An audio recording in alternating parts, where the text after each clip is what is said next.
그래도 열심히 주께 나와 예배하는 성도들 하나님이 복 주시기 소원합니다. 점심 먹고 나면은 먼지가 많이 고친다고 해요. 그러니까 점심 잡숫고 그냥 곧바로 가면은 점심 먹고 먼지도 먹는 거예요. 그러니까 오히려 교회에 남으셨다가 성경 공부하고 또 성가대 또 참여하시고 오후 예배까지 드리고 가시면 좋겠어요.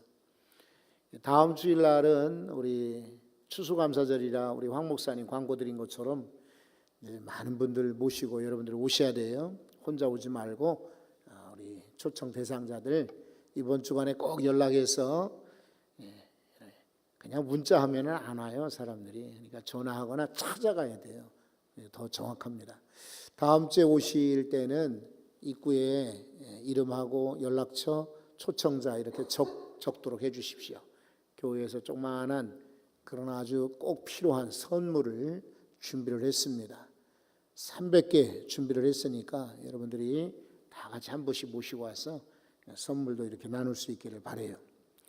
저 오늘 이제 고린도로 우리는 이제 시선을 옮기게 됩니다. 또 여러분이 아시지만은 그래도 지도를 보고 고린도가 어디쯤 있는지 확인하는 게 좋겠습니다. 고린도 어떻습니까? 여러분 우리 바울과 함께 전도하면서 아시아에서만 전하지 않고 이제 유럽으로 건너왔죠.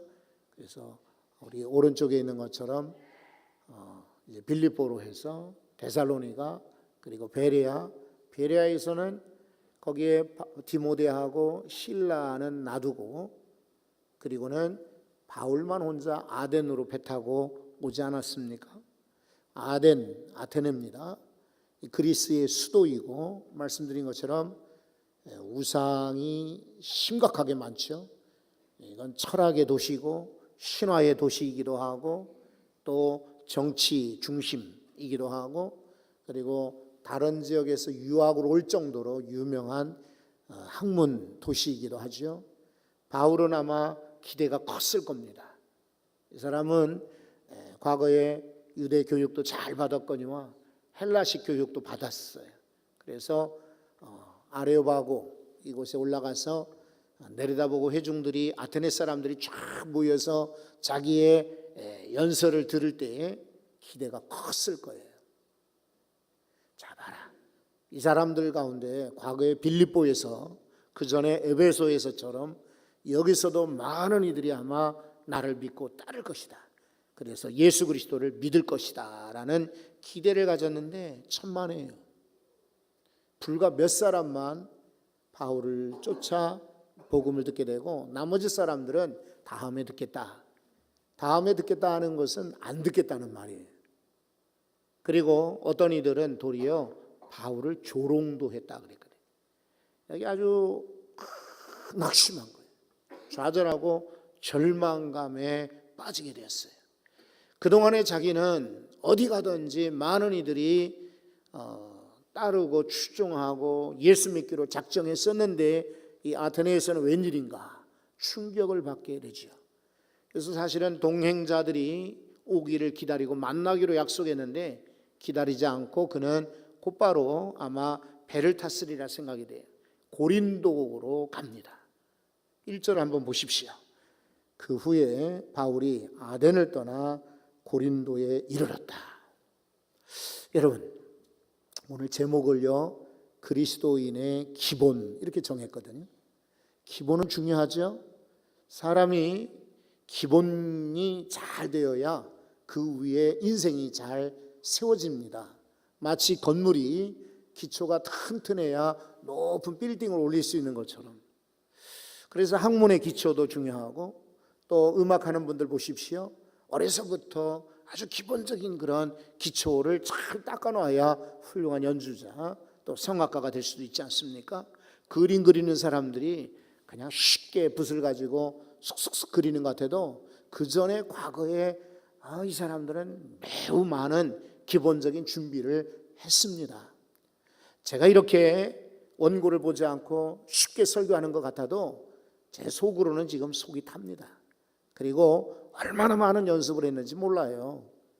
그리고 고치고 또 수정하고 또 보고 자리에 앉아서도 다시 한번 성경 구절을 암송하지 않으면 안 돼요. 미리 기초가 돼 있지 않으면은 위에 아무리 업적이 있고 능력이 있고 뭐 화려한 그런 일을 벌릴지라도 사상 누각이라고요. 모래 위에다가 집을 짓는 거와 똑같습니다. 그래서 인생에는 사실은 기본이 참 중요한데, 자, 학문적 기본도 중요하고 인격적 기본도 중요하지만은 특히 우리는 신앙인이기 때문에 신앙적 기본이 중요해요. 그러면 그 신앙적 기본 가운데 하나는 뭐냐?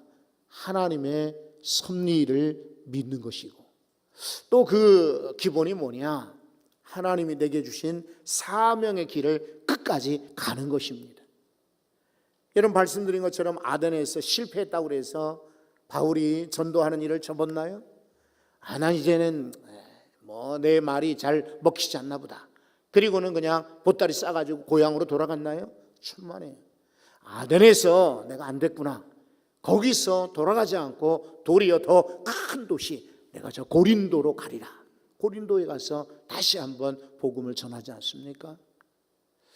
여러분 종종 성도들 가운데도 직분을 가졌고 사명을 받았고 은혜를 입었고 할 일이 있음에도 불구하고 기분이 나쁘다, 마음에 들지 않는다, 내 뜻대로 되지 않는다, 포기하는 사람 많아요.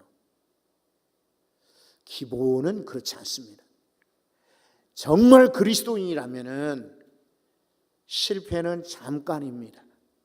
그리고 역경도 잠깐이에요. 문제 잠깐인 것입니다. 오히려 내게 주신 하나님의 사명은 더 커요.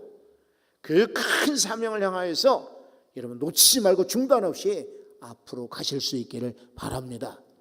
베드로 전서 1장 6절에 베드로 사도가 권면했어요. 그러므로 너희가 이제 여러 가지 시험으로 말미암아 잠깐 근심하게 되지 않을 수 없었으나, 여러분 여러 가지 시험 만날 때 어떤 성도가 편안할 수 있겠습니까? 어떤 대담한 사람이라고 마음이 편안하겠습니까? 베드로의 말씀이, 베드로 사도의 말씀이 맞죠.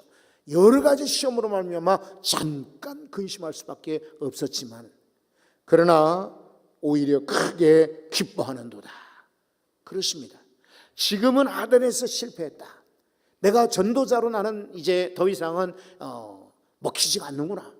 내가 저 철학자를 이긴 줄 알았고 저렇게 공부한 사람도 내가 전하는 그리스도의 앞에 굴복할 줄 알았는데 아니구나. 이제 나 틀렸다. 자괴감으로, 낙담으로 포기한 것이 아닙니다. 그렇다면 더 큰 도시로 내가 가리라. 고린도로 가는 것입니다. 고린도는요, 당시에 물론 이제 그리스 헬라 문화권에 있었지만은 로마의 식민지였더랬습니다. 이 고린도는 양옆의 해안이 만나는 곳입니다. 이상한 지형으로 되어 있어요. 그래서 이쪽에 에게해와 아드리아해 이 사이에 양쪽을 동서를 바라볼 수 있는 그런 지형적 요소를 갖고 있어요. 그리고 고린도는 이렇게 높다란 절벽 위에 세워진 도시였더랬어요. 여기는 유명한 아프로디데, 영어로 말하면 비너스 여신이 신전이 있는 곳이에요. 그리고 온 양쪽의 동서 문화의 아주 집결지이기도 했어요. 상업 도시이기도 했고요. 돈이 많이 모이니까 사람도 인구도 많았더랬습니다. 어마어마한 도시에 드디어 바울이 오게 된 것입니다. 이거예요. 그리스도인은 한쪽에서 실패했다고 좌절하지 않습니다. 또 다른 데서 활로를 찾고 길을 찾고 기회를 엿보는 사람들입니다. 성도 여러분, 혹시 우리 믿음의 사람들이 내 뜻대로 안 되고 계획대로 안 되고 내가 작정한 대로 안 됐다 할지라도 낙심하지 말고 새로운 또 다른 목표를 향하여 그래도 전진할 수 있기를 바랍니다. 어리석은 사람들은요, 안 된다고 포기하는 사람, 지혜로운 사람은 여기 안 되지만은 이거는 나와랑 상관이 없나 보다, 하나님이 또 다른 계획을 가지고 계시는가 보다, 그리고 여전히 앞으로 가는 사람이 믿음의 사람이요, 지혜로운 사람이요, 그리스도인의 기본이 된 사람인 거예요. 2절을 한번 보십시오. 여기서 이제 기가 막힌 그런 운명적 만남을 경험하게 되죠. 2절에 보면 아굴라라 하는 본도에서 난 유대인 한 사람을 만났다. 아굴라 그리고 브리스길라, 이 사람은 나중에 로마서 같은 데 보면 브리스가라는 이름으로 축약형으로 나오는데, 이 아굴라와 브리스길라는 부부예요. 이 사람들이 로마에 살고 있었거든요. 그런데 주후 약 49년경에 폭동이 일어났어요. 로마 시내에 폭동이 일어났을 때에 많은 로마 사람들이 왕에게, 이 글라우디오 황제에게 고발하기를 유대인들 때문입니다. 유대인들이 아시다시피 머리가 비상하거든요. 돈 버는 재주가 많아요. 어디 가나 이 사람들은 자기들끼리 똘똘 뭉쳐 있어요. 회당을 짓고 유대인 공동체를 만들고 유대인끼리는 서로 돕고 사랑하면서 막 그렇게 사는 거예요. 자기들끼리만 결혼하고. 근데 외부인들에게는 장사를 해서 돈을 많이 버는데 나눠주질 않는 거예요. 고리대금 이렇게 많은 이자를 받고 돈을 빌려주는 그런 대부업을 했어요. 그러니까 저들의 성공과 부에 대해서 로마 사람들이 시기하는 마음도 있었던 거죠. 싫은 거예요. 그러니까 폭동이 일어나니까 유대인이 폭동을 일으켰다라고 뒤집어 씌우게 됩니다. 이 글라우디오 황제가 화가 났어요. 모든 유대인들은 이제 언제부터 언제까지 로마에서 떠나라.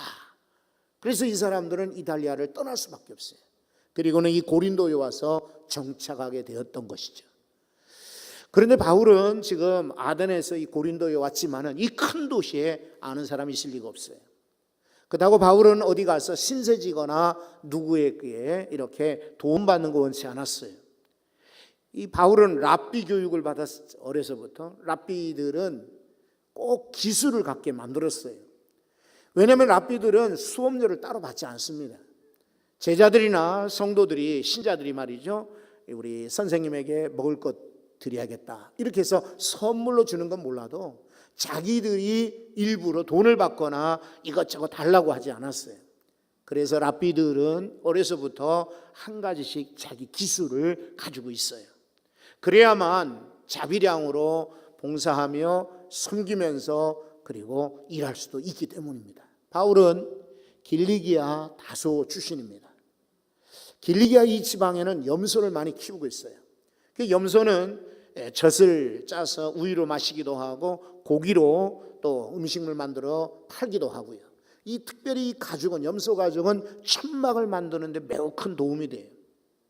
이 터키 지방에도 역시 농사 짓는 사람도 많지만은 산악지대에는 유목민들이 있단 말이죠. 이 사람들이 염소 가죽으로 옷을 해 입어요. 아니면 천막을 만들어요. 그리고 군인들이 뭐 지금 여러분 아시다시피 이렇게 간단하게 배낭으로 천막을 지고 다니는 것이 아니라 옛날에는 다 이제 수레에다가 가죽으로 만든 이 천막을 실어 가지고 가서 막사를 만들었던 거예요. 그러니까 이 길리기아 다소지방 사람들은 천막 만드는 기술자가 많아요. 바울은 이런 천막 만드는 기술자, 텐트 메이커였던 것이죠. 그래서 고린도에 왔을 때 제일 먼저 천막 만드는 사람들을 아마 찾았을 거예요. 그런데 우연인지 모르지만은 하나님 만나게 하신 거죠. 아굴라 부부를 만난 거죠. 그래서 그곳에 들어갔더라. 여러분 보세요. 바울이 그들에게 갔다. 3절에는 생업이 같으므로 함께 살며 일도 하였다라고 말하고 있습니다. 그런데 이 바울이 아니라 아굴라 부부의 입장에서는요, 생각해 보십시오. 이 사람들은 본도 출신이라고 그랬는데 본도는 어디냐면 이 아시아, 그러니까 터키의 북부 지역, 흑해와 연이어 있는 그 지역이 본투스, 본도 지역이라고 해요. 여기 출신인데 성공해서 로마까지 진출한 사람들입니다. 기술로 꽤 알려진 인물들이겠죠. 그래야만 로마에 정착할 수 있을 테니까. 그런데 하루아침에 그 모든 삶의 터전 가게를 다 내려놓고 황제가 명령을 하기 때문에 어쩔 수 없이 떠나라 하니까 떠나게 되었던 거예요. 때로 우리 인생 가운데도 떠나라 할 때가 있어요. 집주인이 떠나라 할 때도 있고, 때로는 건강해서 우리는 떠날 때가 있어요. 직책에서 떠날 때가 있어요. 내 일터에서 떠날 때가 있어요. 충격이 크죠. 보통 사람들 같으면 이럴 때 견디기 힘들어합니다. 왜 이렇게 집주인이 악한가? 왜 나를 떠나라고 하지? 이럴 수가 있어요. 사장님이 너무 야속하다. 내가 평생 직장인 줄 알고 충성했는데 왜 나를 떠나라고 할까? 때로는 건강이 이렇게 악화될 때 자신을 향해서 참 낙심합니다. 내가 건강한 줄 알고 정말 식구들 위해서 열심히 일을 했는데 왜 이 마지막 때 내가 이렇게 건강이 나빠졌을까? 여러분, 옛날에 그런 일이 있어요. 제가 교회를 개척을 해서 한 10여 년이 되었을 때 이제 건물을 임대를 했어요. 교회 건물을. 유치원을 한쪽에서 하고 우리는 아래층에서 예배드리고 2층은 유치원을 하고 3층에 또 우리 주택이 있어요. 목사관이 있어요. 근데 이곳이 예배당인 거예요.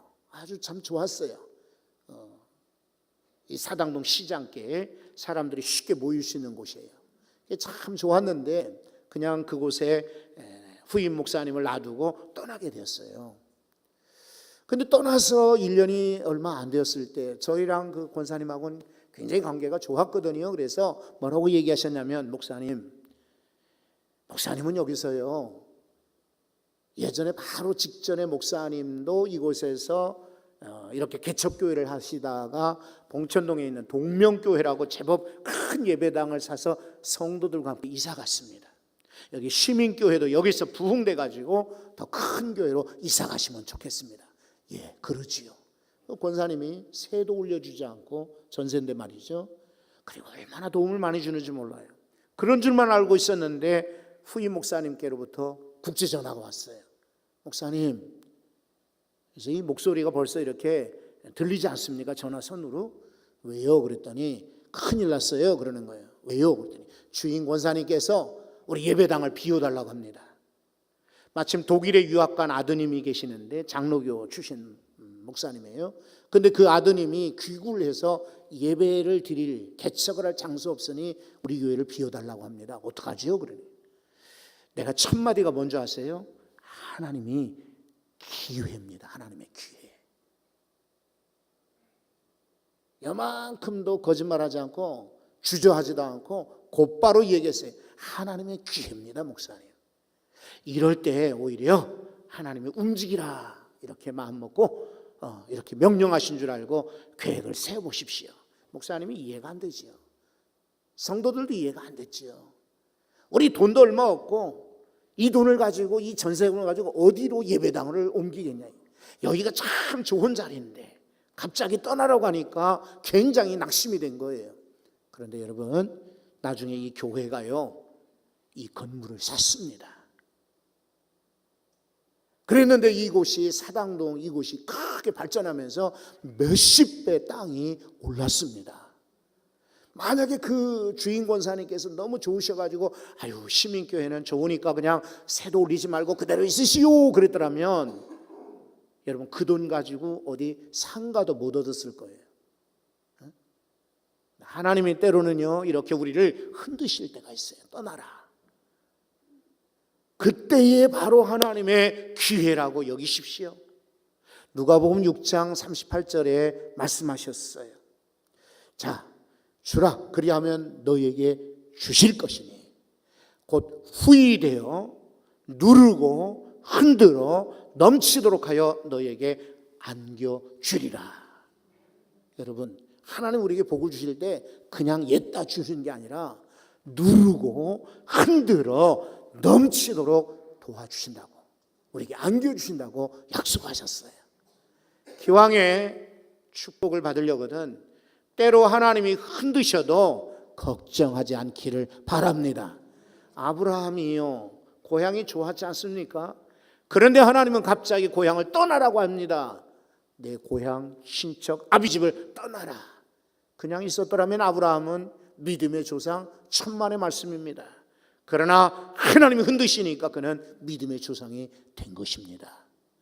여러분, 요셉을 보십시오. 아버지의 사랑을 받습니다. 아버지가 사랑하던 여인에게 둘을 낳았는데 요셉과 베냐민이었습니다. 그러니 요셉에게는 일부러 색깔 있는 옷을 해입힐 정도로 아버지 야곱이 무척 사랑하는 아들이었습니다. 그런데 아버지께서 말씀하시길 내 형들에게 한번 갔다 오너라 라고 심부름을 내보냈습니다. 그 일 때문에 한참 동안 20여 년 동안을 아버지와 떨어지고 형제들과 떨어지게 됩니다. 그런데 만약 요셉이 그냥 있었더라면은 요셉은 애굽의 총리가 되지도 못했을 것이고 이스라엘 민족을 이끄는 자가 못 되었을 겁니다. 하나님이 때로는 우리를 흔드시거나 떠나라고 명령하실 때가 있어요. 그때 여러분 절망하거나 하나님 왜 그러세요? 라고 원망하지 말고 과감하게 믿음으로 출발할 때 하나님은 또 다른 계획을 여러분들에게 허락해 주실 것입니다. 이 아굴라 부부의 입장에서 한번 보십시오. 이 사람들은 처음에는 로마 황제가 떠나라고 했을 때 황당했을 거예요. 어디로 가란 말이냐? 고향으로 가자니 고향은 너무 멀어요. 그래서 바다 건너 고린도에 정착하게 된 겁니다. 그런데 고린도에 왔더니 그만 바울 사도를 만나게 되었고 바울과 함께 1년 반 동안을 함께 동역하게 되었던 것입니다. 나중에 아볼로라는 청년이 그 동네에 왔는데 아볼로는 구약에 대해서 능통합니다. 율법을 참 잘 알고 있습니다. 말도 잘합니다. 웅변가였습니다. 그런데 예수의 세례는 몰랐습니다. 그래서 브리스길라 아굴라 부부가 데려다가 이 아볼로라고 하는 청년을요, 이 18장 뒷부분에 보면은 가르칩니다. 그리고 세례받게 합니다. 그 다음부터 이 아볼로는 더더욱 예수 그리스도, 예수는 그리스도라고 힘있게 증거하는 전도자가 되는 것입니다. 이 사람들이 얼마나 훌륭한지요. 바울이 이곳을 떠나게 돼요. 갱그리아라는 지역 가서 머리를 깎고 서운하고, 그리고 에베소로 들어갈 때 이 사람들도 같이 동행하게 됩니다. 자기의 직업 일터를 놔두고 바울을 쫓아가는 그런 믿음의 본을 보이게 됩니다. 이 바울이 얼마나 이 아굴라 브리스길라 부부를 칭찬하는지요. 로마서 16장에 보면 로마에 있는 교회에 편지하면서 그 사람들, 아굴라 브리스길라 부부는 나를 위해서, 바울 나를 위해서 자기 목숨까지 내놓았던 인물이니 당신들이 그들을 후대하시오, 선대하시오라고 추천하는 모습도 소개되어 있습니다. 여러분, 이 아굴라 브리스길라에게는 떠난 것이 오히려 축복이었습니다. 그래서 바울을 만났고 아마도 평범하게 그만 천막을 만드는 사람으로 인생이 맞춰질 터인데 바울을 만나 인생이 확 펼쳐졌어. 하나님이 흔드시고 떠나라고 할 때 우리 그리스도인들은 아니요, 싫어요. 왜 제가 떠납니까? 다른 사람 보내세요. 저 아닙니다. 이런 게 아니라 믿음으로 순종하는 것이 그리스도인의 기본인 것입니다. 여러분, 바울이 우리가 2절 후반부 3절을 같이 읽었지 않습니까? 그들에게 감해 생업이 같으므로 함께 거하며 함께 일하며 살았다라고 말하고 있습니다. 웬만한 우리 형제들도요, 우리 집에 오는 거 반갑지 않은 시대에 살고 있습니다. 이웃이며 피가 다른 다른 사람 같으면 우리 가까이 하기가 쉽지 않습니다. 그런데 이 아굴라 부부는요, 이 바울을 기쁨으로 받아들입니다. 아볼로 기쁨으로 받아들입니다. 그리고 이 사람들은 자기 집을 통해서 바울 사도 섬기는 것을 기쁨으로 섬기고 그렇게 이해합니다. 그랬더니 하나님이 훗날 그렇게 아볼로 브리스길라 부부를 많이 성경 곳곳에 나오도록 이렇게 칭찬하신 거예요. 사람이 때로는 떠나는 사람들, 떠나게 하는 사람도 있으면 끌어당기는 사람이 있어요. 여러 차례 말씀을 드렸죠. 우리 성도들은요, 내밀고 밖으로 내치는 사람이 아니라 끌어당기는 사람이 되셔야 돼요.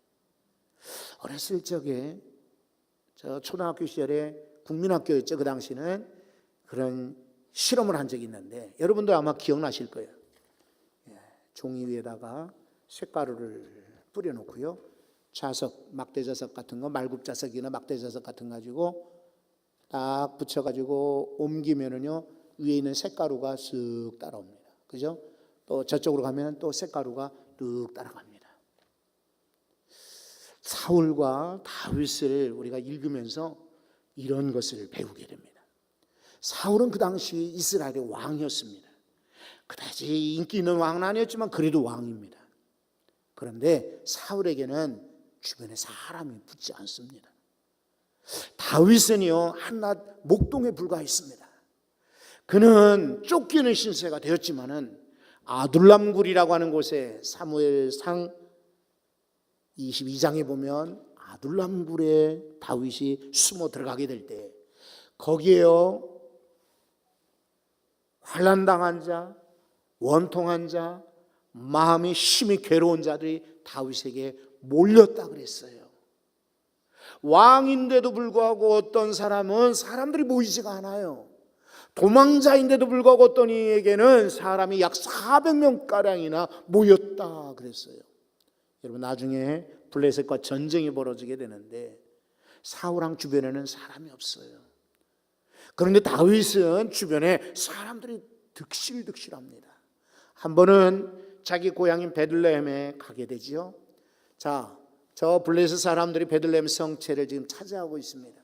밖에서 이 베들레헴을 향하여서 대치하고 있는 그 가운데 자, 이 다윗은 베들레헴 출신이었거든요. 그러니까 옛 생각이 납니다. 자기 말로 혼잣말을 해요. 저 베들레헴 성문 옆에 우물이 있는데 그 물이 얼마나 시원한고 누가 그 물을 나에게 떠다 줬으면 좋겠다. 자기 혼잣말이었어요. 그런데 옆에서 세 용사가 그 얘기를 듣고요 블레셋 진을 통과합니다. 그리고는 물을 길어다가 왕이시여 하고 가져다 줍니다. 다윗이 깜짝 놀랐어요. 이게 무슨 일이냐. 나 그냥 속으로만 했던 생각이 입 밖에 나왔는지 모르지만은 아니 어떻게 세 명의 용사가 저 블레셋 진을 통과해가지고 물을 가져오는가. 깜짝 놀랍니다. 근데 그 물을 차마 마실 수가 없습니다. 여호와 이름으로 붓습니다. 그리고 하는 말이 용사들의 피를 내가 어찌 마실 수 있겠느냐 그럽니다. 여러분 다윗을 쫓았던 사람들은요 새 용사처럼 죽음을 불사하고 자기가 죽을 것 각오하고 적진을 뚫고 들어가서 우리 주인이 먹고 싶다 한다 물을 가져오는 거예요. 그만큼 다윗에게는 주변에 사람이 많았던 거예요. 그리스도인들은요 때로 혼자 해야죠. 그런데 동시에 때로는 같이 해야 합니다. 혼자 뛰어난 사람들이 있어요. 그런 사람도 물론 하나님이 쓰시지요. 그러나 이왕이면은 함께 뛰어난 사람들 되셔야 돼요.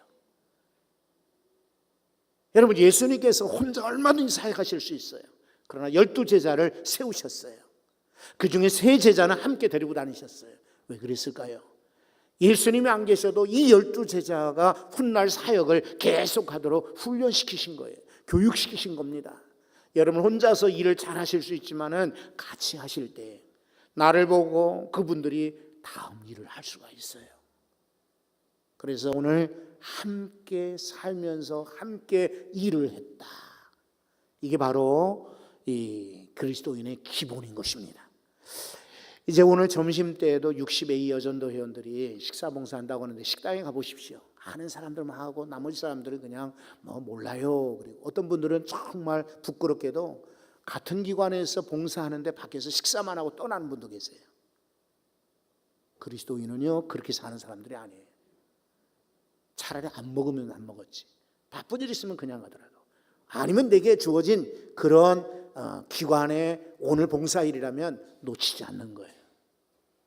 금요일날 우리 연합예배 끝나고 청소합시다. 이 추수감사절 앞에 두고 한번 청소합시다. 청소하는 사람이 없대요. 응? 누구는 청소하고 누구는 그냥 떠납니까? 여러분 그건 그리스도인의 기본이 아니에요. 누가 아프답니다. 그러면 같이 마음이 아픈 거예요. 누가 잘 됐습니다. 우리 같이 기뻐하는 거예요. 이게 그리스도인입니다. 나 홀로 구원받지요. 나 홀로 하나님과 독대하며 기도하지요. 그러나 섬김과 교제와 예배는요 함께 하는 것입니다. 이 기도 기본에 있어서 한 가지 더 나누고 싶은 말씀은 4절입니다. 안식일마다 바울은 회당 가서 강론을 합니다.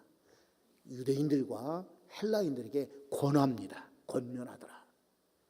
그러기를 1년 6개월을 11절에 보면 이렇게 1년 6개월을 보내었다 그랬어요. 아볼로 브리스길라 부부가 바울을 편안하게 해준 거예요. 걱정 없게 해준 겁니다. 문제 없게 해준 겁니다. 그러니까 바울은 안심하고 안식일 되면은 걱정 없이 회당에 가는 거예요. 이렇게 어떤 일이 있거나 또 교회에 큰 사역이 있을 때 그 일을 맡아 충성하는 분들이 계십니다. 정말 귀합니다. 정말 고맙기 짝이 없습니다. 그런데 동시에 여러분 말 없이 이름 없이 그리고 전혀 나타나지 않고 뒤에서 묵묵히 일을 감당하는 분들이 수없이 많습니다. 기억하십니까? 앞에 나와 있는 분들만 훌륭한 것이 아닙니다. 뒤에서 기도하고 후원하고 충성하는 분들도 역시 훌륭한 것입니다. 이 안식일마다 놓치지 않고 바울은 회당에 갔습니다. 여러분 어떤 컨디션 안에도 주일날이면 주님 앞에 나와 예배하고 바울처럼 섬기는 성도 되시기 바랍니다. 누가 알아줘서가 아니라 몰라줘도 상관이 없습니다. 하나님이 아실 터이니까요. 묵묵히 자기 일을 감당하는 수많은 성도들 때문에 우리 교회가 발전하고 주의 일을 감당할 수가 있는 것입니다. 목사나 죄송하지만 장로님들도 권사님들도 회장님들도요. 성도들 아니고 회원들 아니고 돕는 분들 아니면 힘을 쓸 수가 없습니다. 바울이 안식일마다 회당 가서 강론하고 권면하도록 아굴라 브리스길라 부부는 뒤에서 묵묵히 후원을 해 주었습니다. 설교자를 위해서 묵묵히 후원하는 기도하는 많은 분들이 계셔서 늘 감사하고 있습니다. 충성스러운 여러분들에게 아까 누가복음 6장 38절의 복 주라 그리하면 너희에게 도로 주리니 누르고 흔들어서 넘치도록 주리라. 이 말씀대로 그런 복이 임하기를 소원합니다. 한번 우리 합심 기도해요.